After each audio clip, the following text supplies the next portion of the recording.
meus companheiros, estamos seguindo aqui nossa rota e conhecendo os lugares, os pontos históricos aqui da cidade de Jati. E é tanto lugar que você olha de um canto para o outro, meu amigo. Aqui a história do cangaço ela é mais viva do que a gente imagina, viu? Aqui é cangaço puro. E aí eu estou de frente aqui de uma casa, parece um comércio, segundo o Luiz ainda remonta à época, a parede dobrada, e ele vai nos falar e nos narrar de quem era essa casa, ou esse comércio, assim podemos dizer, já do lado da pista e perto do rio. Então, nos conta aí, amigo Luiz, a quem pertencia essa casa e qual a importância dela para a história do cangaço, assim podemos dizer.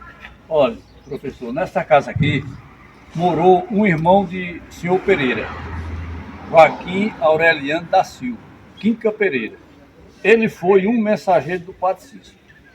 Morando aqui nessa casa, fronteira a 11 quilômetros com Pernambuco, ele recebeu uma carta do Padre Cícero, endereçada a seu irmão, senhor Pereira.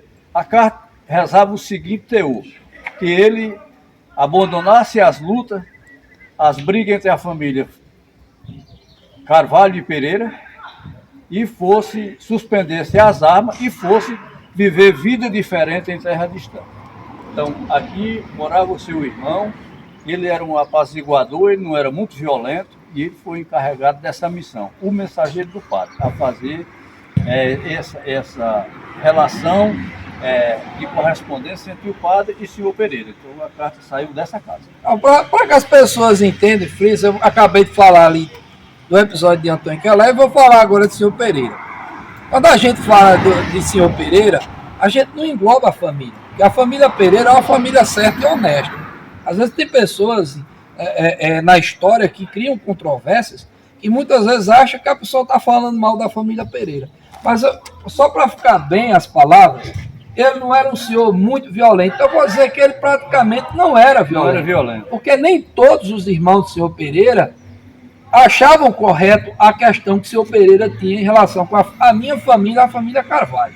E eu já ouvi pessoas da família Pereira dizer que se senhor Pereira, Luiz Padre, continua a questão, ia acabar com todo o patrimônio da família Pereira. Então não era todo mundo da família Pereira que apoiava esse tipo de questão, não. Então, graças ao meu padrinho, que sou devoto, graças a ele, com a visão divina, ele acaba com uma das maiores questões. Ele disse: senhor Pereira, vá-se embora, manda para a carta para o irmão dele que morava nessa casa. Olha que coisa importante, né? E aí é um Carvalho agora narrando os fatos, a história da família Pereira. Então não existe a inimizade que existia da família Carvalho e Pereira, ficou no passado, né? E aqueles que são Pereira e estão me ouvindo agora, entendam que o que nós estamos fazendo é narrando a história. E a gente não pode tapar o céu com a peneira e nem dizer, por exemplo, que o senhor Pereira não cometeu crime, que o senhor Pereira não matou, que o senhor Pereira não fazia parte de bando, de cangaceiro, onde cometia atrocidade, onde roubava fazenda, onde furtava, tudo isso, enquanto cangaceiro ele fez. Mas não quer dizer que a sua família, que não achava correto, fez. Como, por exemplo, o irmão, que recebe essa carta, envia a ele, graças a Deus. A procura do irmão. Vai para Goiás, vai para Goiás, lá pronto ainda com a Billy Voney, ainda entra numa vida de crime, e de lá ele vai para Minas e graças a Deus lá ele toma um rumo para a vida. E acaba com a questão de Carvalho Pereira. Então tem o dedo aí do Padre Cícero, de toda forma, né? Tem um dedo. Então é muito bom estar aqui, conhecendo. Percebo que aqui há muito descendente da família Pereira, né? Porque aqui tem a casa de um irmão, né? Então eu fico muito grato por isso, você contar a história. Você que é um pesquisador sério, sempre narra as coisas de acordo com como aconteceu, sem paixão. O bom, Luiz, que eu gosto de você, é que você é um pesquisador sem paixão, né? Você tem paixão pela história, né? E pelos passos, mas narra de acordo com como ela realmente foi. Se aconteceu, aconteceu. Não importa se é parente meu, se é parente seu. A gente não está aqui para julgar os personagens da história, mas não está aqui também para encobrir, como muitas vezes a gente vê essas histórias aí do cangaço na internet. A gente está usando a internet, óbvio, estamos gravando isso, mas é importante que as pessoas leiam e visite os locais com os historiadores do lugar. Porque, Luiz, como você é daqui, nasceu, se criou, vendo e ouvindo tudo isso, não existe pessoa melhor para narrar e contar a história do lugar. Então, fico muito feliz de deixar esse arquivo vivo com você, para que as pessoas, antes de procurar criticar a gente, que busca conhecer a história na sua real, né, Clécio? Não nos julguem, porque a gente está dizendo essa, não tem paixão. A gente tem paixão pela história, não pelos personagens dela querendo cobrir os fatos e narrar uma história que não existe. Mas pode concluir. E aqui, ó, é uma história atrás da outra. Vem aqui, ó. Por aqui praticamente surgiu o Macapá. Aqui é o início, né, galera? É porque aqui, olha, pode localizar aqui. Pode localizar aqui. Vou mostrar um eixo aqui, onde nasceu o Macapá. O Macapá é de 1810. 1810. Então tá aqui, ó. Esse casarão aqui. E tem Sabino Pereira. Quem foi Sabino Pereira?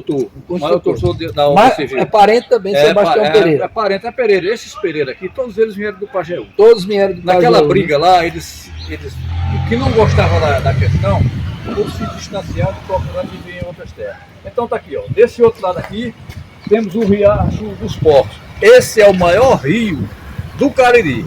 Nasce na boca da serra em Jardim e deságua lá no Rio Salgado e Aurora. São 125 quilômetros de rio. Então ele nasce em Jardim, lá onde eu moro. Lá onde você mora. Essa água aqui, ó, que é o Riacho dos Porcos. Esse aqui, o Jativo é a criação do Macapá daqui. Por que daqui? Porque... Depois eu lembro, quando eu tenho que passar mal, peraí.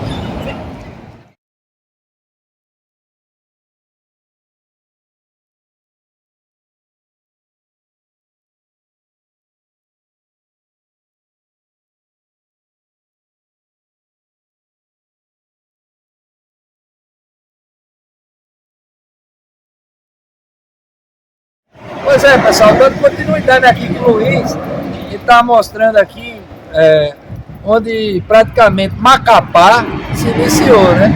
Que aqui era a estrada. Essa estrada, interessante, como a gente já sabe, toda estrada é beirando o rio, né? Toda estrada de antigamente sempre é beirando o rio. Chamava Arco Verde Rio Branco, ia por aqui. Arco Verde Rio Branco, lá para Pernambuco, né? Arco Verde antigamente era Rio Branco, chamava Rio Branco. Né? Ia por aí, ia sair e não tinha essa estrada por aquele lado, não. Ia pelo Baião. Muito bem. Pode continuar, Luiz. Como eu estava frisando há pouco instante, por aqui se iniciou o Macapá. Vamos dizer assim, o Riacho dos Porcos foi um fator principal. Por que o Riacho dos Porcos? Porque sempre fomos castigados pelas grandes secas nordestinas. E todo mundo, a partir dos índios cariris, dos holandeses, procurava um lugar que tinha água para sobrevivência. Procurava o quê? A região do Riacho dos Porcos, que foi também, no ano de 1933, foi o maior curtidor de couro de pele de animais, foi o Jati, o Macapá. Graças às fluentes águas do rio Riacho dos Porcos, aí veio para aqui. Isso aqui era um alojamento. Aqui se hospedava todos os almocreves que se deslocavam do Pernambuco à região do Cariri para vender seus produtos ou até mesmo trocarem, porque na época não existia dinheiro. E quero até dizer a vocês que nessa época a moeda era a pataca. Poucas pessoas conhecem o nome dessa moeda. Eu não sabia. A pataca era uma moeda. Uma moeda, era, na época. Mas era uma moeda de metal, de papel, de papel? De metal. Nos anos 18. Era então, pataca. A pataca. Então, todos os almocreves, eles o que faziam?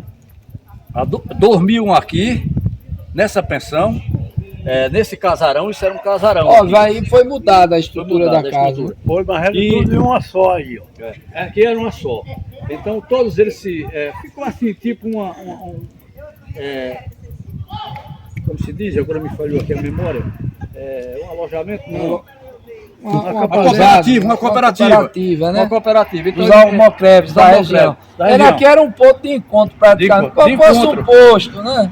Onde eles iam se abastecer, trocar, comprar, e daqui seguia, uns indo, outros vindo. Porque aqui eles pernoitavam, davam descanso aos animais, no outro dia, o primeiro despertar dos raios solar, banhavam aqui no rio e davam continuidade à venda dos seus produtos do Cariri, ou troca de mercadoria. Então, isso aqui se iniciou no ano de 1810. No ano de 1835, já era Distrito Macapá. 1810, Macapá. 1835, graças à comercialização, o vai e vem de Almocreve por essas terras, foi aumentando, foi o movimento das terras e chegou ao Distrito Macapá no ano de 1835, já era distrito. Então começou por aqui. Então aqui vamos dizer assim, aqui era um eixo. Como Almocreve aí, o pai de Lampião, provavelmente que ele veio ao Cariri. Veio. Deve ter passado aqui, com certeza. Como também o tenente Arlindo Rocha, que foi Almocreve. Quer dizer que o tenente Arlindo Rocha também era Almocreve. Foi, né? Antes de também foi Almocreve. Então aqui é o eixo, ó. Aqui quem saía de Serra Talhada, por favor, focaliza aqui, ó. Quem saía de Serra Talhada, aqui era a estrada. Vila Bela, Cariri. Quem saía de Cabrobó, Salgueiro, aqui era a estrada. Cabrobó, Cariri. O eixo era aqui era o encontro e aqui se fazia os levantamentos da comercialização destinada à região do Cariri. Muito bom. Daqui a pouco a gente continua. Um forte abraço a todos e até daqui a pouco. Bom, pessoal, estamos aqui praticamente na BR, vocês vão ver a zoada dos carros, mas estamos filmando aqui o Riacho do Esporte. Essa água vem de Jardim, como disse o amigo Luiz, e aqui foi a salvação de Jati, praticamente. E foi o início do Macapá. O início do Macapá está todo nesse... Todo mundo procurava as águas, né? O lugar tinha água, era seca, permanente. Hoje a seca está industrializada, tem meio de vida, tem como se viver em época de seca, então, mas antigamente não tinha, né? Com certeza. Então, Luiz, essa estrada aqui o menino está seguindo de bicicleta é a antiga estrada, beirando o rio? Não é estrada não, é acesso do povo que tem criatório. Mas a estrada que segue aí para o Cariri, ela pega por onde? Por lá? Jardim, pega por ali, daqui a 2 quilômetros você pega. A estrada a gente já de vez em quando a gente pega ela quando ia para Jardim. Hoje tem a pista, fica melhor. Então, ele tinha que pegar essa estrada para Cabrobó, para lá na frente, dobrar e pegar a estrada do Jardim. Era. Cabrobó aqui, na BR-116, né? Aqui era o eixo, que saía Vila Bela e Cabrobó. Então, mas no caso aqui, lá em Jardim, chama muito Riacho dos Porcos, mas aqui é Rio dos Porcos. Riacho dos Porcos, Rio dos Porcos dá no mesmo. Dá no mesmo. Então, pessoal, é isso aí. Vamos sair agora daqui, porque ó, vocês viram a carretona passando aqui, meu amigo. Bom, pessoal, seguindo nossa rota, daqui a pouco nós vamos adentrar no mato para demarcar a cruz da suposta cova de Sabino Gomes. Para que as pessoas não criem contradições nem polêmicas, né, amigo Luiz? Mas é tanto lugar aqui que a gente vai ter que se apressar e deixar para uma outra oportunidade. E Jati tem muitos lugares, com muitos episódios e personagens na história do cangaço. Eu teria que passar aqui mais de um dia nos locais, na região, para poder filmar tudo isso e poder conhecer melhor. Então, noutra oportunidade, obviamente, eu vindo aqui, tenho que concluir esse trabalho. Mas essa casa aqui, de Manuel Cunha Moura, eu não poderia deixar de vir.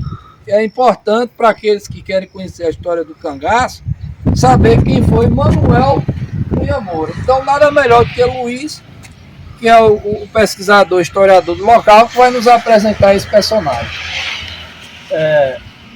Professor, aqui morava Manuel Cunha Moura, Neco Cunha. Essa família Cunha chegou ao distrito Macapá por volta do ano de 1865. Cunha Vidal Figueiredo Moura. E nessa casa aqui, no dia 12 de março do ano de 1926, Lampião, acompanhado de 49 cangaceiros, passava por aqui quando Neco Cunha chamou ele a um particular. E disse: Lampião, tem uma correspondência de um grande amigo seu para lhe entregar.